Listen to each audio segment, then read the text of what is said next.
Ibu, di sini saya akan menjelaskan atau meringkas hasil materi yang Ibu bagikan selama perkuliahan online ini. Di bab pertama ada dinamika kelompok. Dinamika berasal dari bahasa Yunani yang artinya dinamik dan bermakna kekuatan. Sedangkan kelompok adalah sejumlah orang yang berkumpul atau disatukan secara bersama-sama. Sedangkan dinamika kelompok adalah suatu kelompok yang teratur dari dua orang atau lebih yang mempunyai hubungan psikologis yang jelas antara anggota satu dengan anggota lainnya. Ada juga tujuan dinamika kelompok, yaitu yang pertama meningkatkan proses interaksi antar anggota kelompok, yang kedua untuk meningkatkan produktivitas anggota kelompok, yang ketiga untuk mengembangkan kelompok ke arah yang lebih baik lagi, keempat untuk meningkatkan kesejahteraan hidup. Ada manfaat dan fungsi dinamika kelompok, salah satunya adalah untuk membentuk kerjasama saling menguntungkan dalam mengatasi persoalan hidup. Ada 4 jenis kelompok sosial. Yang pertama, kelompok primer, kedua, kelompok sekunder, ketiga, kelompok formal, dan yang terakhir atau yang keempat, kelompok informal. Ciri kelompok sosial yaitu ada 4. Yang pertama, kelompok sosial memiliki motif yang sama antara individu satu dengan individu lainnya. Yang kedua, ciri kelompok sosial terdapat akibat-akibat interaksi yang berlainan antara individu satu dengan yang lainnya. Dan ketiga, ciri kelompok sosial adanya penugasan dan pembentukan struktur atau organisasi kelompok yang jelas dan terdiri dari peranan serta kedudukannya masing-masing. Dan yang keempat, ciri kelompok sosial adanya penegahan norma, pedoman tingkah laku anggota kelompok yang mengatur interaksi dalam kegiatan anggota kelompok untuk mencapai tujuan bersama atau untuk mencapai pembentukan kelompok. Ada 6 pembentukan kelompok. Yang pertama, pembentukan persepsi, pembentukan secara motivasi, pembentukan secara bertujuan, pembentukan secara organisasi, pembentukan secara independensi, dan yang terakhir pembentukan secara interaksi. Bab 2 ada penilaian program kesehatan. Penilaian adalah suatu cara belajar yang sistematis dari pengalaman yang dimiliki untuk meningkatkan pencapaian. Ada 3 jenis cara penilaian. Yang pertama, penilaian pada tahap awal, kedua, penilaian pada tahap pelaksanaan, ketiga, penilaian pada tahap akhir. Di dalam bab 3 ada rencana dan evaluasi kesehatan.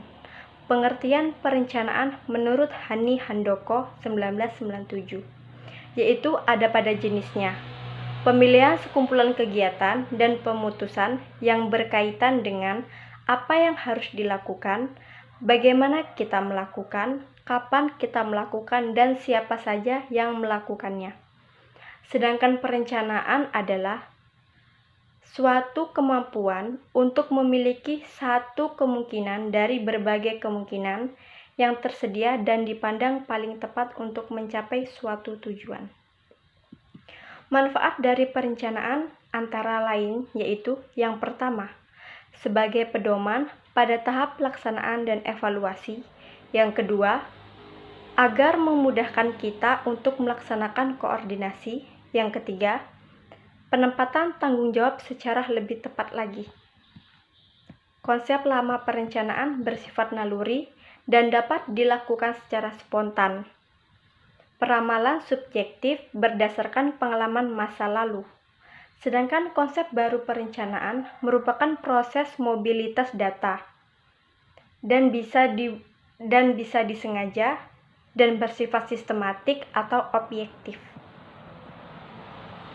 Faktor yang mempengaruhi keberhasilan perencanaan itu ada 3. Yang pertama, perilaku individu dan organisasi. Kedua, motivasi dan organisasi. Yang ketiga atau yang terakhir, kecakapan individu dan organisasi. Di bab keempat ada pendekatan sistem. Proses langkah demi langkah dalam memecahkan bisnis atau upaya untuk melakukan pemecahan masalah. Pendekatan sistem adalah proses langkah demi langkah yang dapat digunakan untuk melakukan pemecahan masalah yang dilakukan analisis secara sistem. Pendekatan sistem bisa juga diartikan dengan cara pandang atau cara berpikir seseorang untuk menggunakan konsep-konsep sistem dalam memecahkan suatu masalah. Di bab kelima ada subsistem dan perbekalan kesehatan, yaitu tantangan yang menghimpun berbagai upaya untuk menjamin ketersediaan. Tujuan dari subsistem ini agar tersedianya obat dan perbekalan yang aman dan dapat bermutu dan bermanfaat. Unsur utamanya yaitu jaminan ketersediaan dan jaminan pemerataan. Di bab keenam ada pelaksanaan program kesehatan. Adalah kegiatan yang digunakan guna mewujudkan perencanaan dan menggerakkan semua sumber daya yang dimiliki oleh organisasi tersebut. Pelaksanaan program kesehatan yaitu suatu tindakan untuk mengusahakan agar semua anggota kelompok berusaha untuk mencapai sasaran yang sesuai. Dalam pekerjaan, untuk melaksanakan bukanlah merupakan pekerjaan yang mudah. Agar dalam pelaksanaan suatu rencana terkandung berbagai aktivitas yang satu sama lain dan saling berhubungan. Tetapi dia juga bersifat kompleks dan majemuk. Di bab keempat ada determinan of health.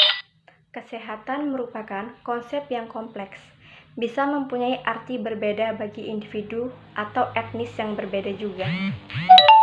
Di bab terakhir atau di bab ke-8 ada analisis SWOT dalam perencanaan kesehatan.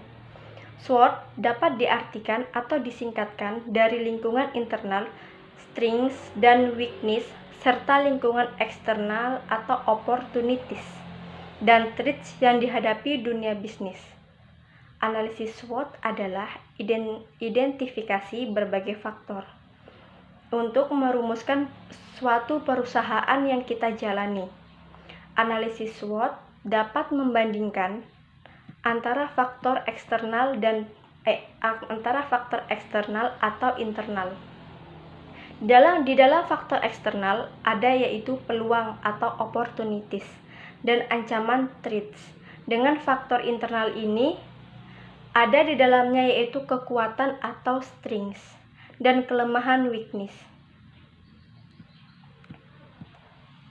Sedangkan perencanaan kesehatan merupakan suatu proses yang dinamis dan berkesinambungan meliputi proses merumuskan masalah atau analisis operasional dan proses melaksanakan rencana yang sudah ditetapkan atau dilanjutkan dengan melakukan evaluasi. Perencanaan kesehatan bermaksud untuk merumuskan dan melaksanakan kegiatan-kegiatan pada masa mendatang untuk meningkatkan suatu derajat kesehatan.